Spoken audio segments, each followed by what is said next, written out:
Indonesia berhasil tahan imbang Australia 0-0. BNPB sosialisasi gempa megatrust di Kepulauan Mentawai.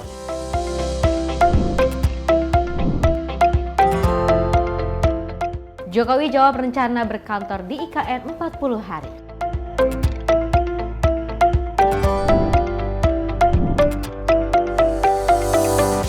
Rencana pembentukan Matra keempat Angkatan Cyber.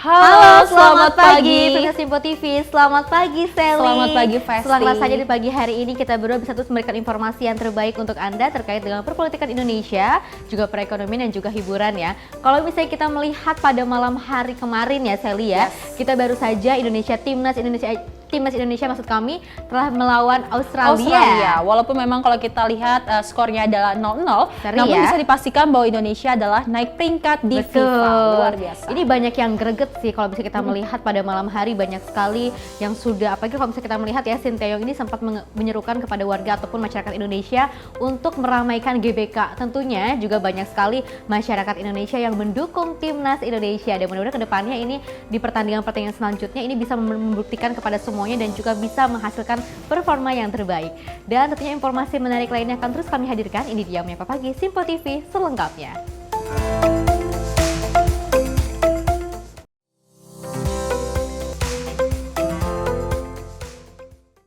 Kita awali dengan berita utama di mana Wakil Ketua Badan Legislasi Ahmad Baidowi mengatakan bahwa rancangan undang-undang Kementerian Negara akan disahkan dalam rapat paripurna sebelum 30 September 2024. DPR membuka peluang bahwa RUU tersebut akan dibawa ke rapat paripurna terdekat untuk bisa disahkan menjadi undang-undang. DPR RI berencana mempercepat pembahasan revisi Undang-Undang Kementerian Negara untuk disahkan pada September 2024. Hal ini diungkapkan oleh Wakil Ketua Badan Legislasi Ahmad Baidowi. Baidowi menjelaskan pihaknya baru membentuk tim perumusan dan tim sinkronisasi RUU Kementerian Negara. Ia menyatakan pengesahan UU Kementerian Negara harus pada bulan ini, dikarenakan Oktober 2024 telah masuk DPR periode baru. Keputusan panja nanti masih harus dibawa ke rapat kerja. Hari ini kita membentuk Timus Timsin, baru rapat panja lagi, kemudian kita rapat kerja. Paripurna terdekat insya Allah Kamis. Kamis ini? Ya. Oh, berarti sebelum... Jadwal paripurna itu kalau nggak Selasa, Kamis. Itu aja. Bisa jadi di paripurna ini, kalau keburu, kalau nggak keburu ya paripurna minggu depan. Maksimal tanggal 30 September. G30 SDPR. Karena tanggal 1-nya sudah periode yang baru. Sebelumnya, Presiden dan Wakil Presiden terpilih 2024-2029 menyatakan akan menambah jumlah kementerian menjadi 40 kementerian. Menindaklanjuti hal ini, DPR mengajukan RUU Kementerian Negara sebagai RUU inisiatif DPR. Dari Jakarta, Sally Siregar, Ahmad Amin, Simpo TV melaporkan. Pemirsa, Wakil Balik DPR RI Ahmad Baidowi juga mengatakan bahwa revisi Undang-Undang Kementerian Negara akan membuat Presiden fleksibel menentukan jumlah kementerian. RUU Kementerian Negara diharapkan dapat segera disahkan pada bulan September ini. Wakil Badan Legislasi DPR RI Ahmad Baidowi mengatakan bahwa panitia kerja RUU Kementerian Negara sedang membahas penghilangan batas jumlah kementerian. Hal tersebut disampaikan Baidowi usai rapat kerja di Kompleks Parlemen Senayan, Jakarta. Pemerintah mendatang yang akan dipimpin Prabowo Gibran nantinya bisa menambah atau mengurangi jumlah kementerian, tergantung kebutuhan dan juga kebijakan. Balik DPR menilai RUU ini perlu dibahas agar Presiden selanjutnya tidak menghadapi batasan kelembagaan untuk menjalankan visi dan misinya. Dalam hal ini, Panja juga membahas perubahan terkait pemecahan atau peleburan lembaga di dalam kementerian.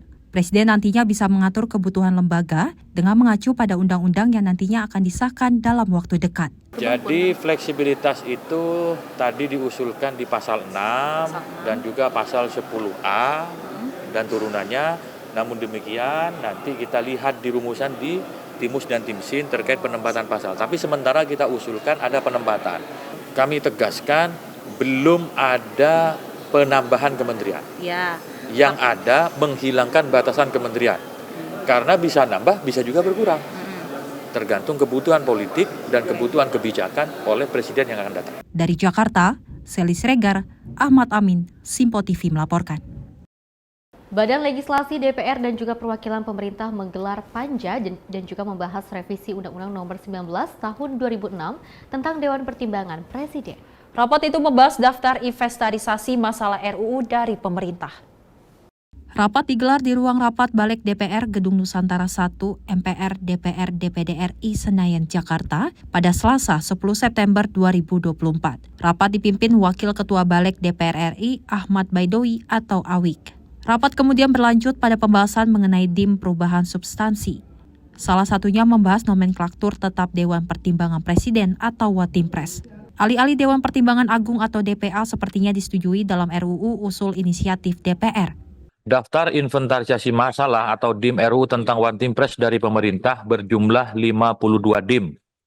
Dengan rincian sebagai berikut. DIM tetap sebanyak 27 DIM dan telah disetujui dalam raker kemarin. DIM perubahan substansi sebanyak 4 DIM.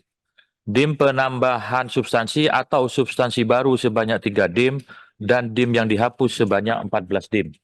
Diketahui Balik DPR telah menerima DIM RUU Watimpres pada Senin kemarin. Ketua Balik DPR menyampaikan ada sebanyak 52 DIM atas RUU itu dari pemerintah. Rincian DIM RUU tersebut ada sebanyak 52 DIM yang terdiri atas 27 DIM tetap, 8 DIM perubahan substansi, 3 DIM substansi baru, 14 DIM dihapus. Adapun awalnya Balik DPR RI mengusulkan nomenklatur Watimpres diubah menjadi Dewan Pertimbangan Agung. Namun dalam daftar inventarisasi masalah atau DIM, pemerintah mengusulkan nomenklatur tidak diubah.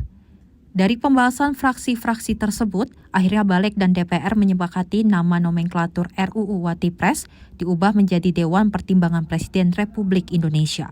Tim redaksi Simpo TV melaporkan. Kita beralih ke informasi lainnya di mana Timnas Indonesia ini berhasil menahan imbang Australia dengan skor 0-0 dalam babak ketiga kualifikasi Piala Dunia 2026.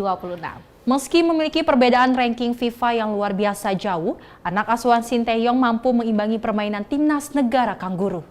Tim Garuda Indonesia berhasil menahan skor imbang atas Australia dengan skor 0-0 pada babak kualifikasi klasemen grup C. Pelatih Timnas Indonesia Sinteyong mengatakan bahwa anak asuhannya menjalani perlawanan yang sulit saat melawan Australia. Meski sulit dalam pertandingan melawan Australia tidak membuat para pemain Garuda Indonesia pantang menyerah yang berhasil menyamakan kedudukan skor dengan negara yang berjulukan Kangguru tersebut. Sinteyong menyebut bahwa ia menerapkan strategi bertahan pada anak asuhannya lantaran Australia memiliki fisik yang lebih baik. 보신 대로 흥분 경기를 했고 물론 우리가 좀 밀렸다고 얘기할 수 있겠지만 선수들의 정신력이나 모든 면에서 하지만 대등하게 경기를 했고 우리 선수들이 너무 열심히 해줬고 앞으로도 우리는 발전할 수밖에 없는 팀으로서 성장했다. 우리 모든 선수가 너무나 열심히 해준 것에 대해서 너무 감사하고 고맙게 생각합니다. Dari Jakarta, Fahrizal Azizul, Simpo TV melaporkan. Masih seputar Timnas, keberhasilan Timnas Indonesia menahan imbang Australia dengan skor 0-0 tak terlepas dari peran supporter Indonesia yang sangat militan. Antusiasme masyarakat Indonesia diyakini menjadi penyemangat dan kekuatan tim Garuda pada laga semalam. Baik pemirsa Simpo TV, di mana tadi kita telah menyaksikan pada malam ini yaitu pertandingan laga antara Indonesia melawan Australia yang berakhir dengan skor imbang menjadi 0-0. Dan itu tidak menyurutkan semangat dari para supporter Indonesia dalam mendukung berlaganya Indonesia melawan Australia. Dan tidak hanya itu saja, banyak dari supporter Indonesia yang jauh-jauh rela nih yang datang hanya untuk mendukung atau menonton, menyaksikan langsung, memberikan dukungan kepada pemain Indonesia untuk melawan Australia. Ini sebelah kiri saya sudah ada salah satu supporter Indonesia yang datang langsung menyaksikan di Stadion Gelora Bung Karno. Oke Mas, boleh perkenalkan nama sebelumnya Mas? Saya Maki. Kalau Mas sendiri? Saya Bilhaki. Kalau Mas dari mana nih Mas? Dari Surabaya. Dari Surabaya. Berarti dari jauh-jauh nih dari Surabaya hanya Iya. untuk mendukung Indonesia. Oh iya, Tanggapannya, jelas. Mas, sedikit Mas untuk pertandingan malam ini Mas. Kalau dari saya sih untuk pertandingan malam ini melawan Australia cukup sengit ya, karena banyak beberapa peluang dari kedua tim yang walaupun belum bisa tercipta gol, tapi banyak pertarungan di lini tengah gitu. Ada nggak sih sedikit masukan buat timnas Indonesia? Kalau dari saya sih ini ya, lancarin buat chemistry aja sih. Soalnya tadi ada beberapa miskomunikasi kalau dari saya lihat dari beberapa pemain. Tapi sebetulnya secara overall ada peningkatan sih dari tahun-tahun sebelumnya. Apa nih harapannya untuk ke depan? Piala Dunia dong. Piala Dunia. Ya, masuk Piala Dunia lah. Siapa sih yang menjadi unggulan dari pertandingan malam ini Mas? Sebetulnya agak diunggulkan Australia sedikit karena dari permainan Australia lebih menguasai, tapi Indonesia masih cukup bagus buat bertahan gitu. Menurut saya cukup oke sih tadi. Beberapa peluang bisa digagalkan dari terutama oleh kiper ya, Martin Paes tadi. Cukup oke sih. Bagus. Kalau dari Mas sendiri tanggapannya apa nih Mas pada pertandingan Indonesia melawan Australia Mas? Untuk kedua tim sih sudah bermain sangat bagus. Apalagi Australia juga emang secara kualitas Australia lebih baik ya dibanding Indonesia, tapi Indonesia sudah bisa mengimbangi permainan Australia, terbukti dengan lini pertahanan Indonesia dikawal oleh 3 back, Hafner, Jaize sama Rizky Ridho, serta kiper naturalisasi baru kita Martin Paes sudah bisa menangkal serangan dari Australia. Siapa sih yang menjadi pemain unggulan pada malam hari ini?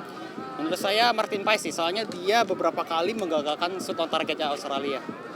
Ada nggak sih harapan untuk di depan pertandingan selanjutnya?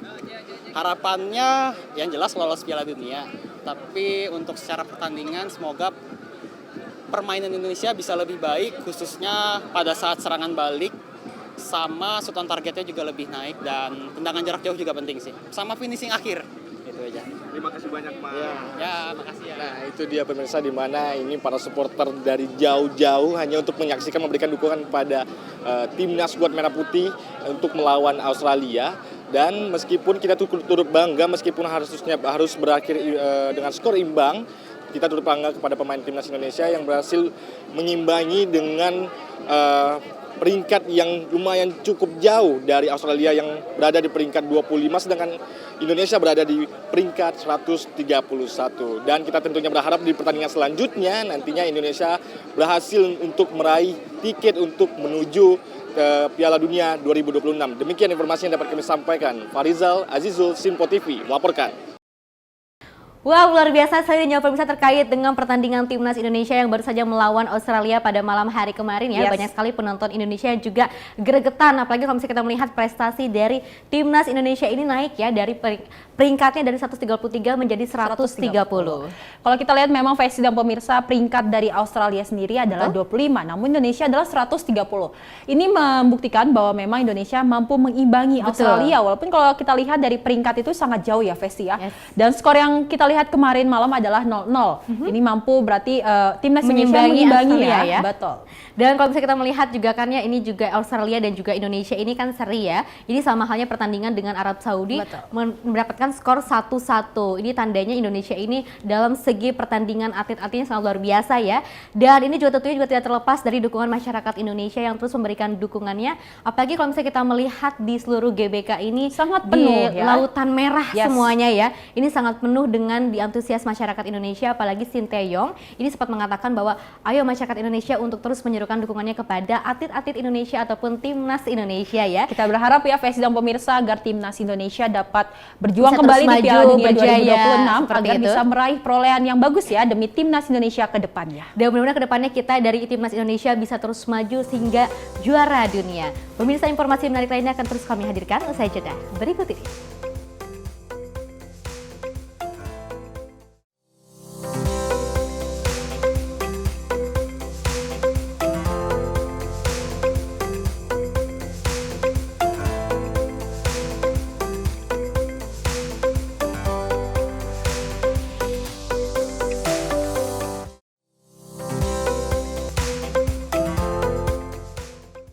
Halo, selamat malam pemirsa. Senang sekali rasanya kami mengisi ruang informasi Anda. Akhiri aktivitas Anda dengan rangkuman perkembangan peristiwa yang terjadi sepanjang hari.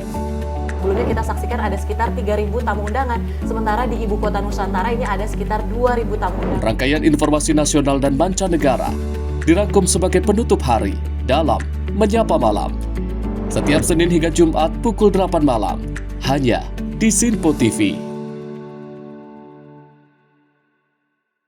Halo, selamat pagi pemirsa Sinpo TV. Selamat pagi Andi. Selamat pagi, Fen. Beragam informasi terbaru hadir menemani Anda sebelum memulai hari. Itu memang dari Menteri Perhubungan juga mendukung, Betul. dari Menteri Keuangan juga mendukung, dan kita sebagai masyarakat pun juga Harus mendukung. Mengangkat isu yang tengah menjadi pembicaraan paling hangat. Semarakan pagi Anda bersama Menyapa Pagi. Setiap Senin hingga Jumat pukul 6 pagi, hanya di Sinpo TV.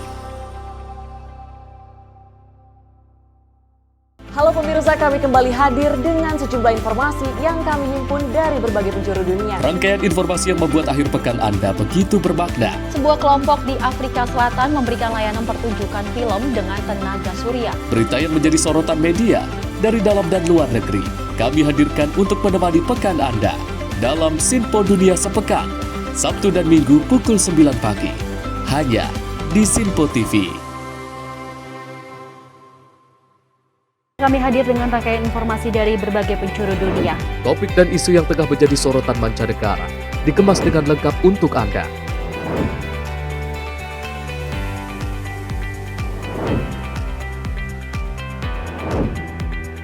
Peristiwa penting yang terjadi dari berbagai belahan dunia kini hadir dalam Sinpo Dunia setiap Senin hingga Jumat pukul 7:30 malam, hanya di Sinpo TV.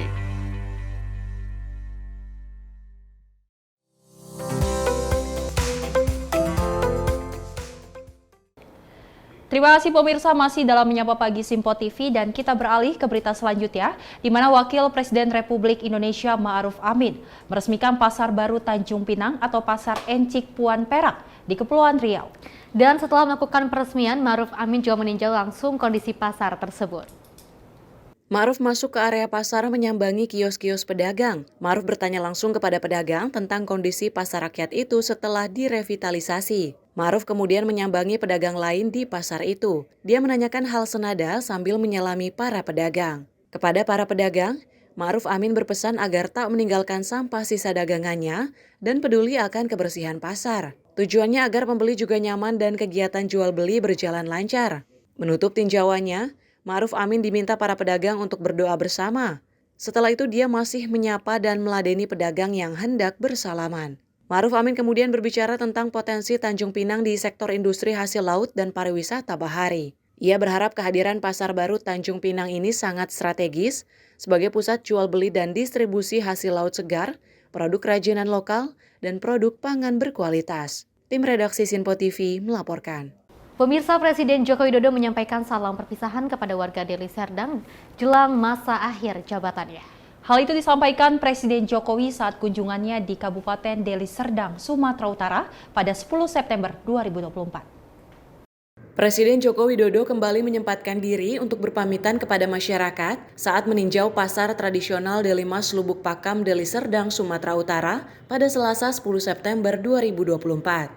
Jabatannya sebagai presiden akan segera berakhir pada 20 Oktober 2024. Dalam kesempatan itu, Presiden juga menyampaikan permohonan maaf kepada masyarakat jika ada kebijakan-kebijakan yang kurang berkenan selama di bawah kepemimpinannya. Ya, pamit saja. Saya kan 1,5 bulan lagi sudah nggak menjabat sebagai presiden. Pamit pada masyarakat, mohon maaf kalau ada polisi-polisi yang kurang berkenan. Tim redaksi Sinpo TV melaporkan. Pemirsa, Presiden Joko Widodo ini menanggapi perihal rencana berkantor selama 40 hari di Ibu Kota Nusantara atau IKN. Presiden menegaskan bahwa dirinya tidak akan selalu berkantor di IKN, melainkan tetap akan melakukan kunjungan ke berbagai daerah di Indonesia. Hal ini disampaikan Presiden Joko Widodo saat ditanya awak media di sela kunjungan kerjanya di Sumatera Utara pada Selasa 10 September 2024. Presiden Jokowi menjelaskan bahwa selama berada di IKN, kegiatan yang dilakukan tetap berkegiatan dengan tugas pemerintahan, diantaranya agenda rapat dengan menteri, menerima tamu, serta groundbreaking atau peletakan batu pertama sejumlah investor yang masuk. Kepala negara juga memastikan bahwa meski beraktivitas di IKN, agenda Presiden tetap melakukan kunjungan ke berbagai daerah di Indonesia. Enggak. Saya muter ke daerah, hanya mungkin berangkatnya dari KL. Dari bandara yang lama atau yang baru, Pak?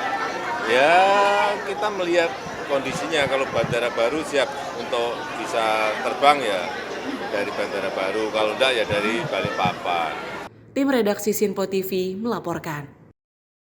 Pemirsa dan juga seri terkait dengan masa jabatan Presiden Joko Widodo ini yang tinggal menghitung beberapa minggu lagi ini akan selesai untuk masa jabatan sebagai Presiden Republik Indonesia, dan Presiden Joko Widodo juga ini tidak hanya melakukan di IKN saja selama 40 hari, tapi juga dirinya juga memberikan keterangan bahwa dirinya ini akan selalu memberikan kunjungan ke berbagai daerah, ke berbagai pasar-pasar di tradisional seperti itu yang ada di Indonesia ya, karena kalau kita melihat track record dari Presiden Joko Widodo ini sangat bagus sekali ya Sally ya. Betul. Terkait bagaimana kinerja dari Presiden Jokowi selama menjabat di Indonesia, memang kalau kita lihat banyak sekali kepuasan dari masyarakat. Terbukti bahwa survei yang sudah kita lihat bahwa ada 73% survei menunjukkan bahwa masyarakat puas akan kinerja dengan Presiden Joko Widodo. Dan mudah-mudahan kedepannya Presiden Joko Widodo ketika telah mengembangkan tugasnya dengan sangat baik ini bisa sehat selalu, bisa tetap sukses dimanapun beliau berada. Dan pemirsa, informasi lainnya akan terus kami hadirkan usai jeda berikut ini.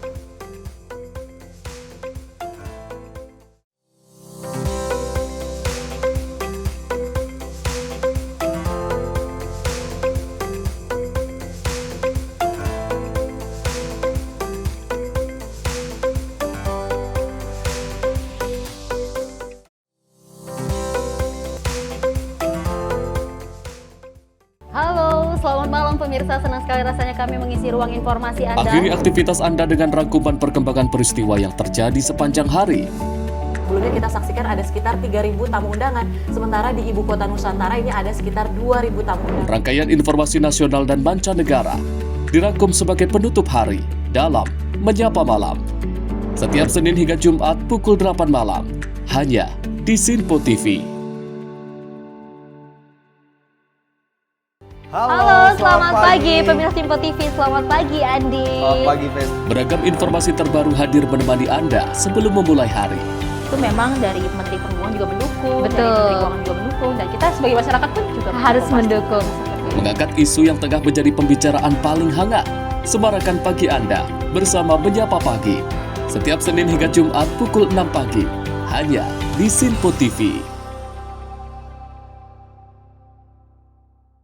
Halo pemirsa, kami kembali hadir dengan sejumlah informasi yang kami himpun dari berbagai penjuru dunia. Rangkaian informasi yang membuat akhir pekan Anda begitu bermakna. Sebuah kelompok di Afrika Selatan memberikan layanan pertunjukan film dengan tenaga surya. Berita yang menjadi sorotan media dari dalam dan luar negeri, kami hadirkan untuk menemani pekan Anda dalam Sinpo Dunia Sepekan, Sabtu dan Minggu pukul 9 pagi, hanya di Sinpo TV. Kami hadir dengan rangkaian informasi dari berbagai penjuru dunia. Topik dan isu yang tengah menjadi sorotan mancanegara dikemas dengan lengkap untuk Anda.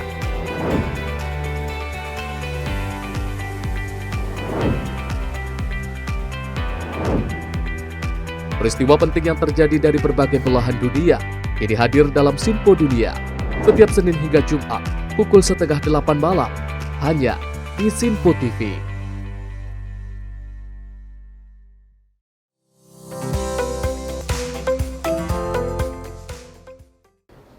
Masih bersama kami pemirsa dalam Menyapa Pagi Sinpo TV, dan kita beralih ke berita selanjutnya di mana Menteri Pekerjaan Umum dan Perumahan Rakyat Basuki Hadi Mulyono pamit ke Komisi 5 DPR RI pada Senin 9 September 2024. Dan pada momen tersebut Basuki menyampaikan salam perpisahan dengan suara bergetar. Momen haru ini terjadi saat Komisi 5 DPR RI telah rampung menggelar rapat bersama Menteri PUPR Basuki Hadi Mulyono dan jajaran Kementerian PUPR. Salam perpisahan disampaikan oleh Menteri PUPR kepada Komisi 5 DPR RI jelang purna tugas seiring bergantinya pemerintahan pada 20 Oktober 2024. Dalam kesempatan itu, Basuki menyampaikan bahwa sudah 10 tahun berlalu bersama Komisi 5 DPR membangun bangsa. Dengan suara bergetar, Menteri PUPR menyampaikan rasa terima kasih kepada jajaran Komisi 5 DPR. Di sisi lain, Basuki pun meminta maaf bila ada kesalahan yang diperbuatnya. Sakinah, mawaddah, warohmah adalah harapan semua keluarga dan kita semua. Walaupun tiba saatnya kini kita untuk berpisah, semoga silaturahim tetap dapat kita jaga. Sekali lagi terima kasih Bapak atas semuanya.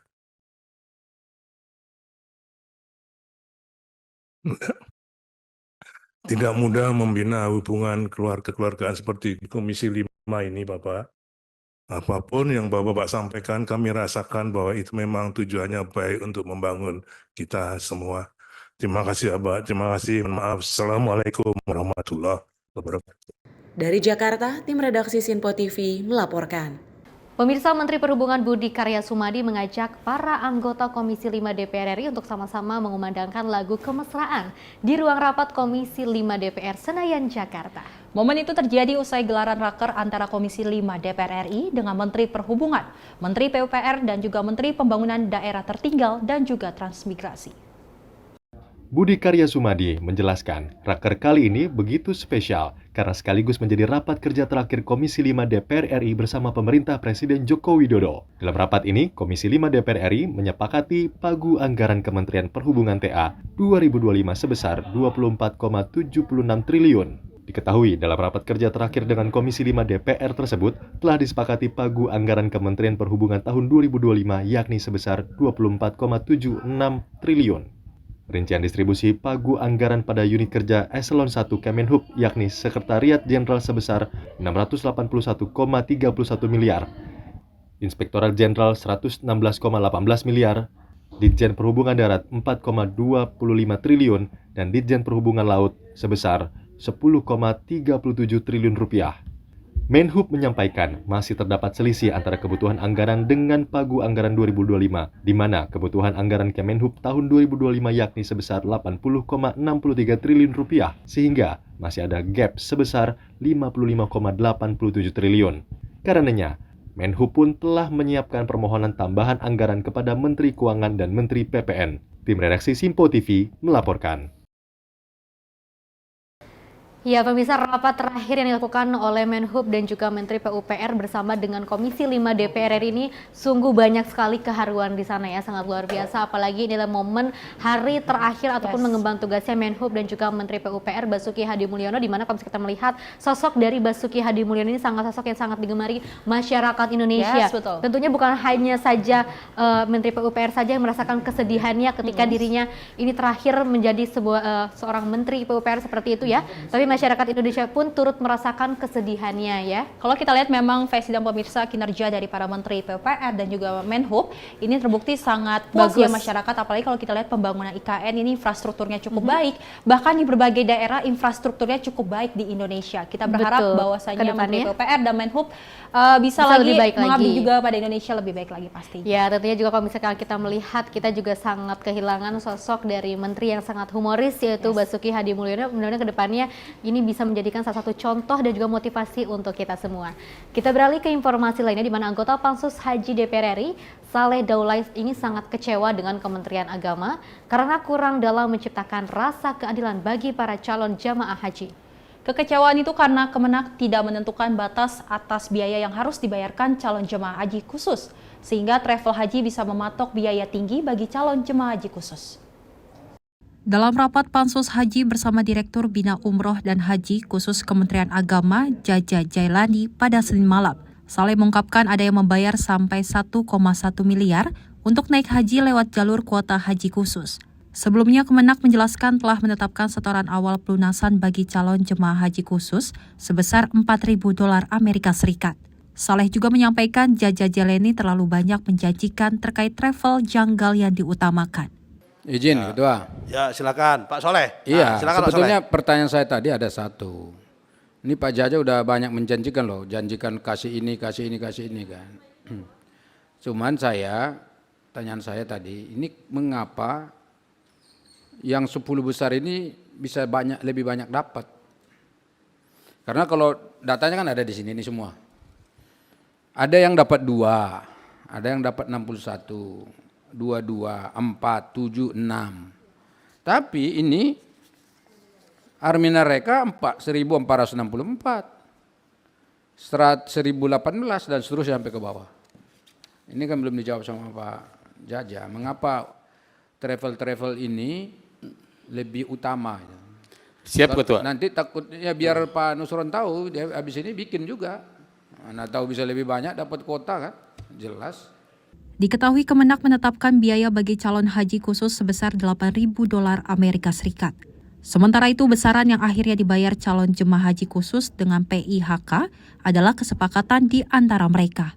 Dalam rapat, Pansus Haji DPR mencecar Direktur Bina Umroh dan Haji Khusus Kemenak, Jaja Jelani, perihal 3.503 jemaah haji tahun 2024 yang langsung berangkat. Padahal lumrahnya ada masa tunggu sehingga baru bisa berangkat pada tahun 2031. PIHK menginformasikan bahwa banyak calon jemaah dalam antrian yang tidak siap. Oleh karenanya calon jemaah haji khusus yang berangkat mengikuti sistem antrian. Hal tersebut menurut Pansus Haji DPR janggal. Pasalnya sudah ada nomor antrian yang tertera pada sistem informasi dan komputerisasi haji terpadu. Tim redaksi Simpo TV melaporkan. Pemirsa, setelah 2 kali diundang, Menteri Agama Yakut Khalil Qaumas ini kembali mangkir dari rapat Pansus Haji DPR. Absennya Menak dalam rapat penting itu dimunculkan kesan sembunyi-sembunyi untuk pembahasan haji secara komprehensif. Menteri Agama Yakut Khalil kembali tidak memenuhi panggilan dalam rapat panitia khusus haji yang dijadwalkan untuk memberikan keterangan sekaligus sebagai saksi kasus kuota haji. Anggota Pansus Haji DPR RI Marwan Jafar mengatakan ketidakhadiran Yakut dikabarkan karena akan menghadiri MTQ di Kalimantan Timur. Namun Pansus mendapatkan bukti surat bahwa Yakut justru akan menghadiri rapat yang diadakan oleh Kemenak. Menurut Marwan, mangkirnya Yakut dari rapat Pansus tak sejalan dengan alasan yang diberikan dan terkesan sembunyi-sembunyi dengan Pansus Haji. Marwan menilai hal tersebut termasuk kebohongan atau pembangkangan terhadap undangan dari Pansus. Pansus menduga bahwa Yakut sengaja untuk mengulur waktu hingga periode anggota DPR 2019 hingga 2024 habis pada akhir September ini. Untuk selanjutnya, Yakut akan kembali diundang untuk yang ketiga kalinya dan diharapkan dapat memenuhi undangannya. Kemarin. Jadi surat itu sudah kita luncurkan beberapa hari yang lalu undang. Ternyata ada konfirmasi tidak bisa hadir. Tadi sudah saya sampaikan karena alasan MTQ. Tapi ternyata ada rapat koordinasi di dalam Kementerian Agama. Ini sungguh ada semacam kebohongan lah atau pembangkangan terhadap undangan dari Pansus. Dari Jakarta, Tim Liputan Sinpo TV melaporkan. Ya, pemirsa, terkait dengan calon jamaah haji pada saat itu untuk berangkat ke Arab Saudi seperti itu, kalau misalnya kita melihat banyak sekali kekecewaan pada saat rapat itu, di mana mengatakan bahwa dari anggota Pansus sendiri atau Saleh Daullah ini mengatakan kekecewaannya terhadap Kemenak terkait dengan tidak ratanya pengajuan ataupun biaya haji ataupun travel di Indonesia. Betul sekali, Vesti. Kalau kita lihat memang ada salah satu jemaah haji yang bisa membayar haji itu sekitar 1,1 miliar. Betul. Dan bahkan dia bisa berangkat lebih dulu dibanding dengan haji-haji yang sudah ada antriannya. Jadi menjadi perhatian khusus bagi Pansus Haji agar memang kejadian seperti ini tidak terjadi di haji selanjutnya. Ini tentunya juga harus dievaluasi dengan lebih dalam lagi. Mudah-mudahan ke depannya tidak ada hal yang seperti ini.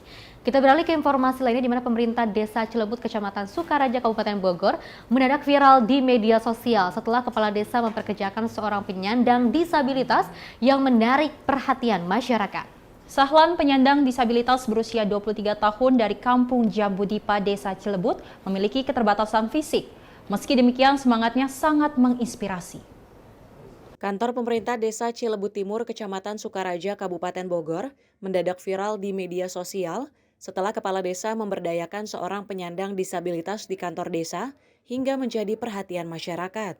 Sahlan, seorang penyandang disabilitas berusia 23 tahun, warga Kampung Jambudipa, Desa Cilebut Timur, Kecamatan Sukaraja, meski dengan keterbatasan, namun ia tetap bekerja dengan baik dan setiap harinya harus melayani warga yang hendak mengurus administrasi kependudukan. Kepala Desa Cilebut Timur, Muhtar Kelana, mengaku merekrut tenaga kerja salah seorang penyandang disabilitas atau difabel di kantor desanya karena niatnya ingin membantu untuk kebutuhan hidupnya. Karena sebelumnya Sahlan yang memiliki keterbatasan fisik itu merupakan warga tidak mampu dari desa setempat dan saat masih sekolah dasar memiliki prestasi juara kelas. Dengan memberdayakan difabel di kantor pelayanan yang sudah bekerja selama 8 bulan itu, selain mendapat gaji dari anggaran dana desa, namun Dalil juga setiap harinya mendapat uang makan hasil dari pemberian pegawai desa. Pertama, beliau itu memang masyarakat kami. Kedua, beliau punya potensi ya, lihat dari rekod beliau itu dari kelas 1 SD sampai kelas 6 SD itu beliau juara kelas. Cuma memang pada saat lulus dia tidak dilanjutkan untuk masuk ke SMP. Intinya kami pemerintah desa Cilebut Timur itu bagaimana caranya memberdayakan masyarakat kita bahwa di desa kita tidak pandang bulu, baik dia sempurna fisiknya maupun difabel, coba kita berdayakan, mudah-mudahan bisa manfaat buat masyarakat banyak. Ini sekarang dipekerjakan di bagian apa tuh Pak Lore? Beliau sekarang posisinya sebagai petugas register, mencatat register kegiatan pembuatan KTP, KK, SKPN, registrasinya melalui Alhamdulillah. Enak gak sih? Gimana? Bisa bertemu dengan masyarakat atau gimana?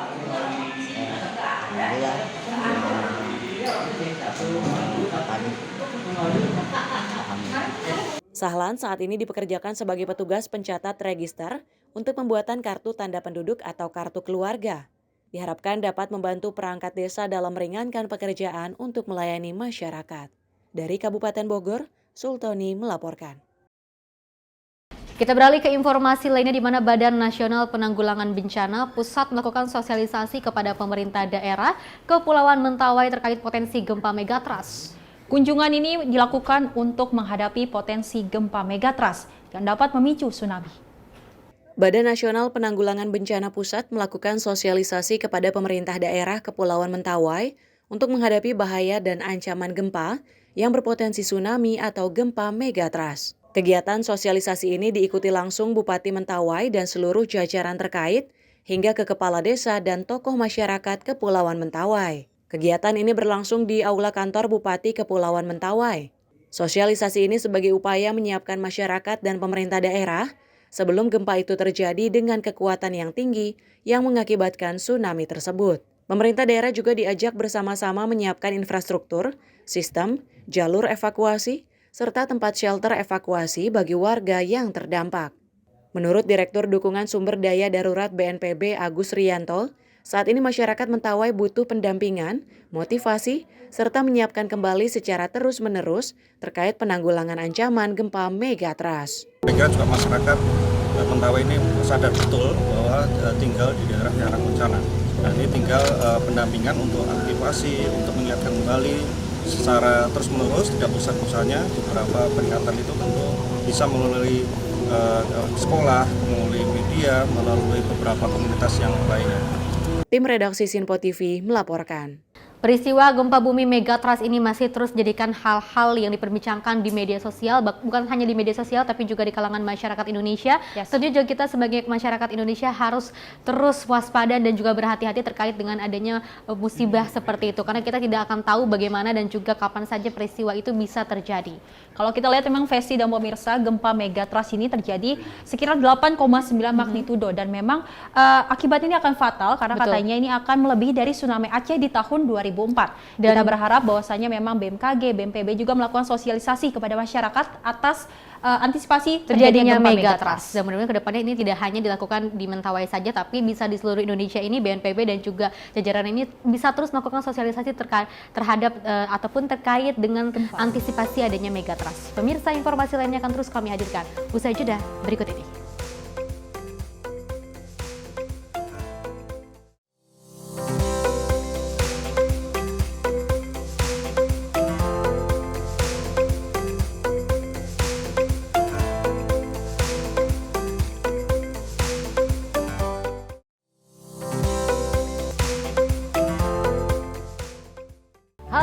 Selamat malam pemirsa, senang sekali rasanya kami mengisi ruang informasi Anda. Akhiri aktivitas Anda dengan rangkuman perkembangan peristiwa yang terjadi sepanjang hari.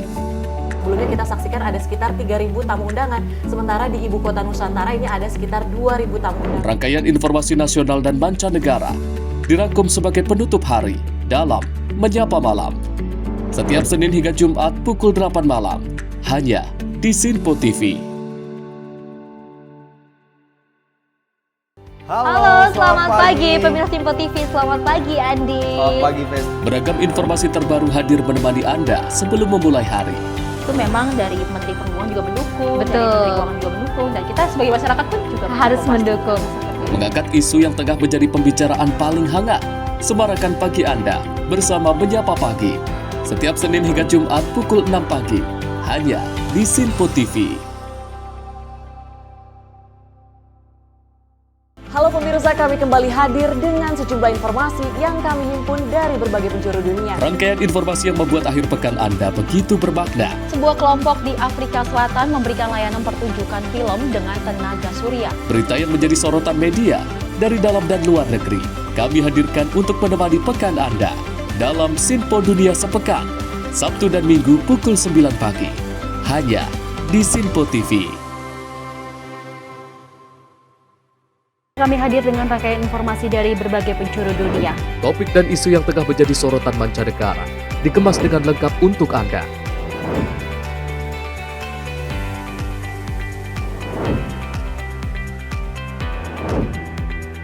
Peristiwa penting yang terjadi dari berbagai belahan dunia kini hadir dalam Sinpo Dunia setiap Senin hingga Jumat pukul 7:30 malam hanya di Sinpo TV.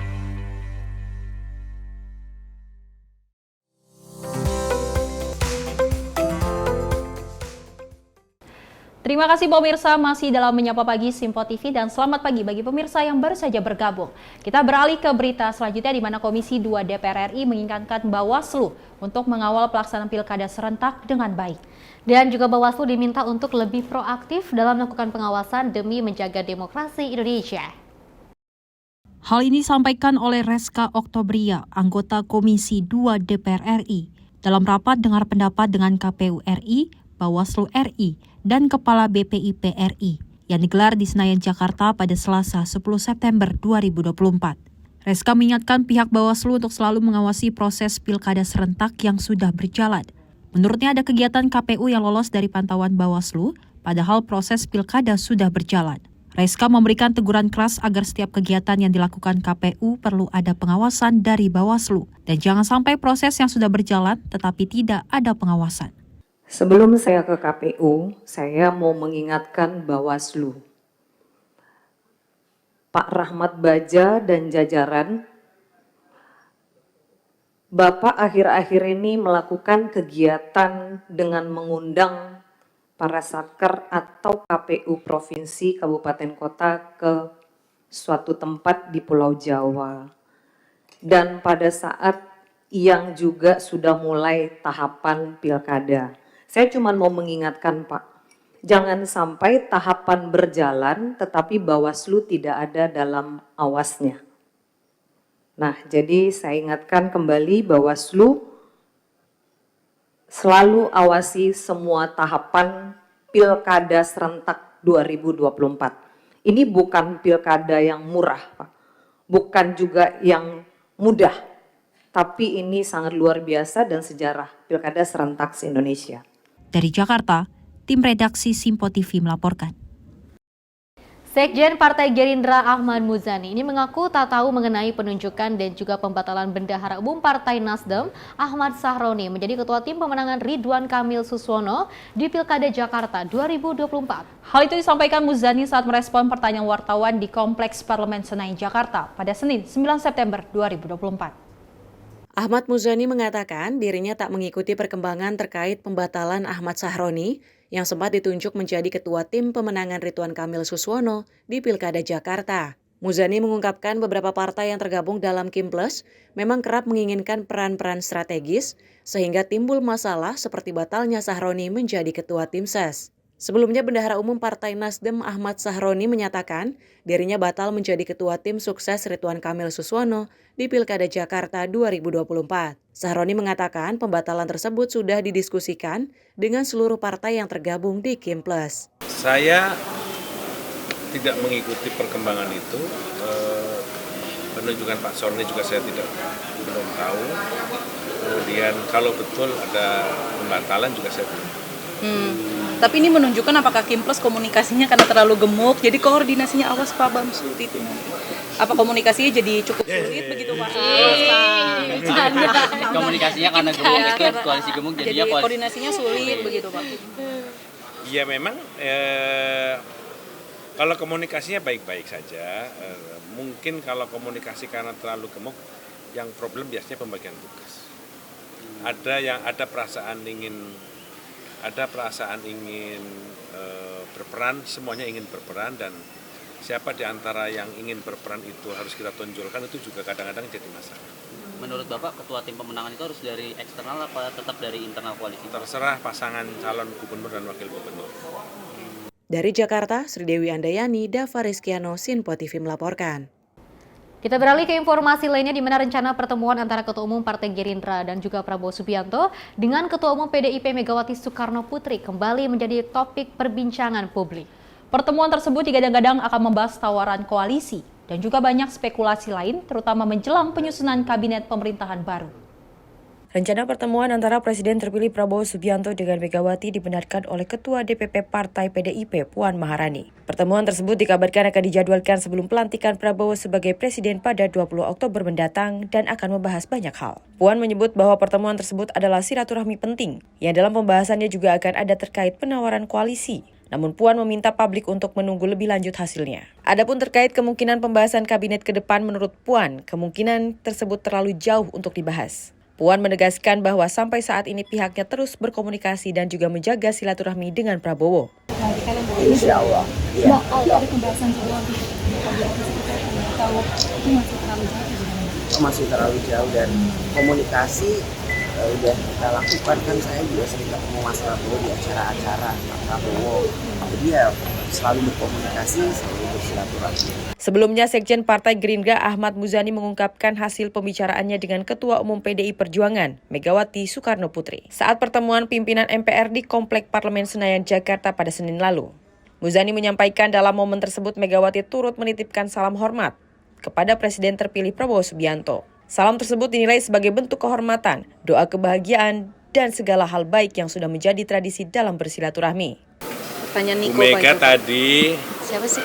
menyampaikan salam hormat untuk Pak Prabowo, dan Pak Prabowo juga menyampaikan salam hormat untuk Bu Mega.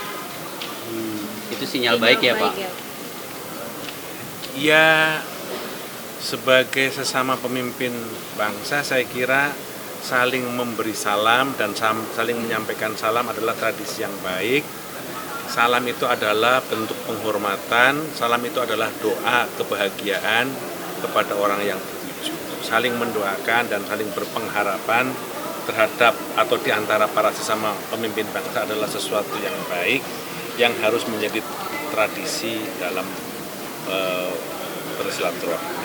Saat pertemuannya, banyaknya isu pro kontra dan juga isu-isu yang negatif terkait dengan hubungan antara Megawati Soekarno Putri dan juga Presiden terpilih Prabowo Subianto. Betul. Tapi kalau misalnya kita melihat isu-isu tersebut ini banyak sekali dipangkas bahwa nyatanya dari Megawati Soekarno Putri pun pada saat raker ataupun pada saat pertemuan apapun selalu memberikan salam hormat kepada Presiden terpilih Prabowo Subianto. Itu pun salah satu menandakan bahwa keduanya memiliki keakraban yang sangat luar biasa ya, tidak ada huru-hara di luar sana. Kalau kita lihat memang pertemuan ini katanya akan digadang-gadang untuk membahas bagaimana nanti kabinet pemerintahan baru Prabowo Gibran. Betul. Walaupun seperti itu, memang kalau kita lihat komunikasi dengan Megawati dan Prabowo ini memang sangat baik ya Festi. Jadi tidak ada hal-hal yang negatif di antara mereka berdua. Kita berharap bahwasanya Megawati dan Prabowo dapat bersinergi untuk membangun pemerintahan mendatang yang lebih baik lagi. Kita beralih ke informasi lainnya di mana Panglima TNI Jenderal Agus Subianto dan Kapolri Jenderal Polisi Listio Sigit Prabowo menghadiri upacara peringatan Hari Ulang Tahun ke-79 tahun TNI Angkatan Laut yang jatuh pada Selasa 10 September 2024. Upacara HUT TNI Angkatan Laut berlangsung di atas geladak heli Kri Dr. Rajiman Widioningrat 992 yang tengah beroperasi di perairan Teluk Jakarta. Panglima TNI Jenderal Agus Subianto memimpin upacara peringatan HUT ke-79 TNI Angkatan Laut di atas KRI Dr. Rajiman Widioningrat 992. Dalam perayaan HUT TNI Angkatan Laut, sejumlah atraksi ditampilkan, di antaranya simulasi operasi militer seperti atraksi udara dari tim Raja Wali Laut Flight Puspenerbal. Selain itu terdapat simulasi pembebasan sandera dari gabungan pasukan khusus TNI AL yaitu Denjaka, Kopaska, dan Taifib, serta flying pass dari unsur kapal perang, helikopter, dan pesawat udara milik TNI Angkatan Laut. Panglima TNI menyampaikan dirinya bangga kepada para prajurit Angkatan Laut atas dedikasi dan loyalitas terhadap bangsa dan negara. Tak hanya itu, Agus juga bangga lantaran HUT TNI Angkatan Laut kali ini sangat istimewa karena diperingati di atas kapal buatan dalam negeri. Seluruh prajurit TNI Angkatan Laut atas profesionalitas, dedikasi, dan militansi dalam setiap pelaksanaan tugas. rakyat dan bangsa Indonesia bangga memiliki angkatan laut yang profesional dan modern sebagai penjaga kedaulatan bangsa dan keutuhan wilayah negara kesatuan Republik Indonesia serta pelindung bangsa Indonesia dari segala ancaman dan gangguan, khususnya di wilayah laut Indonesia. Upacara Hari Jadi ke-79 TNI Angkatan Laut tahun 2024 ini menjadi sangat istimewa karena untuk pertama kalinya digelar di atas KRI produksi dalam negeri. Sehingga saya menilai tema Hari Jadi tahun ini adalah tepat, yakni dengan semangat Jales Pepa Jaya Mahe, TNI Angkatan Laut siap mewujudkan Nusantara Baru Indonesia Maju. Dari Jakarta, Tim Simpo TV melaporkan. Kita beralih ke informasi lainnya di mana pembentukan Angkatan Cyber Tentara Nasional Indonesia sebagai matra keempat tampaknya segera terrealisasi. Pemerintah dan TNI tengah menggodok rencana pembentukan matra cyber untuk melakukan pengamanan di jagat maya. Berikut informasinya untuk Anda. Presiden Joko Widodo memberikan perintah kepada Panglima TNI Jenderal Agus Subianto untuk membentuk matra keempat TNI yakni Angkatan Cyber. Pemerintah dan TNI kini tengah menggodok pembentukan angkatan tersebut guna melengkapi pertahanan di jagat maya. Ancaman cyber terhadap sistem pertahanan negara bukanlah hal yang baru. Beberapa waktu lalu, terdapat kasus yang sangat menggemparkan yaitu Peretasan Pusat Data Nasional Sementara dan BAIS TNI. Beberapa pihak turut merespon pembentukan matra cyber ini. Salah satunya anggota Komisi 1 DPR RI, Dev Laksono. Dev mengatakan pembentukan angkatan tersebut memerlukan undang-undang serta tupoksi yang jelas dalam pelaksanaannya. Selain itu, pembahasan antara pemerintah, DPR, dan TNI juga harus dilakukan secara matang terkait hal ini. Menurutnya, hal ini harus menjadi perhatian di masa transisi pemerintah. Ya, kemarin kan kita juga berapat dengan BSSN, kita bahas anggaran mereka. Alhamdulillah anggarannya sudah membaik dari yang dulunya itu di bawah setengah T, sekarang sudah lebih dari 1 T. Nah, tapi memang anggaran itu kan harus disesuaikan dengan fungsinya. Nah, bila mana memang angkatan cyber ini akan dibuat kan harus ada landasan hukumnya, harus ada undang-undangnya. Nah, terus juga harus ada ketegasan jelasnya. Nah, terus juga tupoksinya seperti apa. Nah, ini semua yang harus benar-benar dimatangkan, ya. Dan ini kan tidak bisa kita buat dalam waktu segera. Jadi mungkin ini adalah salah satu pekerjaan yang carry over ke pemerintahan. Di sisi lain, pemerintah menjelaskan bahwa keamanan cyber merupakan hal yang penting untuk masa depan. Ditemui usai rapat di DPR RI, Menteri Komunikasi dan Informatika Budi Aris Setiadi menilai bahwa unsur ketahanan cyber adalah hal yang sangat krusial. Selain itu, menurutnya negara seluruh dunia dinilai akan lebih mengedepankan perang cyber dibandingkan perang secara fisik. Cyber sebagai pertahanan negara itu sudah menjadi concern seluruh dunia. Karena perang ke depan ini juga memperhatikan atau memerlukan unsur ketahanan siber, sehingga gagasan itu juga menjadi krusial. Singapura sudah punya angkatan keempat, angkatan siber. Jadi kita ini negara besar kita ini juga memerlukan cyber defense yang kuat. Ingat toh, pertahanan siber. Karena kalau negara-negara maju nanti perang 10 tahun, 20 tahun ke depan bukan perang fisik, perang siber, ya. Pembentukan angkatan cyber di tubuh TNI harus memiliki struktur yang fleksibel dan terintegrasi dengan 3 matra TNI yang sudah ada. Angkatan keempat ini juga dinilai perlu dukungan infrastruktur berteknologi tinggi yang harus terus diperbarui dengan perkembangan ancaman cyber global. Panglima TNI Jenderal Agus Subianto mengatakan, pembentukan angkatan cyber berkemungkinan akan diisi oleh mayoritas orang sipil berkemampuan teknologi informasi yang mumpuni. Jajaran yang mengisi satuan cyber tersebut dipastikan memiliki keahlian khusus. Di dalam hal ini, TNI berencana untuk membuat pusat cyber di setiap mabes masing-masing matra yang sudah ada. Panglima menyebut, TNI tengah mengevaluasi jika satuan cyber berdiri sendiri dengan berkomunikasi dengan Presiden hingga MPR. Karena dalam pembentukan matra keempat, salah satunya adalah amandemen konstitusi terkait perubahan atas penambahan matra ini. Saya cyber kan sudah ada satuan saya cyber, hanya tinggal saya optimalkan. Cyber itu memang tergantung kepada sumber daya manusia, itu yang saya prioritaskan sumber daya manusia rekrutmen. Jadi nanti saya rekrutmen dari orang sipil yang memang punya kemampuan IT. Memang rekrutmennya khusus. Yang akan kita buat Cyber, masih Cyber, 15 ada, di angkatan-angkatan ada, dan pendidikannya sudah ada di AU ya, di AU ada. Stadik Cyber sudah. Tinggal memang sumber daya manusianya aja ini yang kita harus rekrut dari anak-anak yang keluaran sekolah SMA ataupun dari universitas. Memang kalau cyber itu kan beda dengan satuan-satuan lain ya dari sini. Jadi memang mungkin akan lebih banyak orang sipilnya ASN. Karena yang kita pentingkan kan keahliannya, dan itu rekrutmennya, pendidikannya beda. Sedang kita evaluasi satuan cyber yang ada. Apakah dimasukkan ke pemerintah? Saya sudah diperintahkan oleh Bapak Presiden untuk kemarin juga dari MPR, Ketua MPR waktu pidato untuk membuat angkatan keempat saja. Pembentukan Angkatan Cyber wajib memperhatikan aspek adaptasi kultural dan struktural di tubuh ini. Rekrutmen matra cyber perlu menargetkan talenta muda yang mempunyai pemahaman mendalami tentang dunia cyber. Anggota angkatan tersebut diharapkan bersifat inklusif dan dapat diisi kalangan militer maupun sipil. Selain itu, diperlukan kolaborasi dengan perguruan tinggi dan sektor teknologi swasta untuk menemukan talenta yang tepat. Lebih luas, pembentukan Angkatan Cyber juga memiliki tantangan yang perlu dilalui, yakni penyesuaian regulasi terkait operasi cyber yang perlu diselenggarakan oleh TNI, termasuk ketentuan pada peraturan hukum internasional tentang cyber warfare, penggunaan kekuatan di dunia maya, dan perlindungan data. Dari Jakarta, redaksi Sinpo TV melaporkan.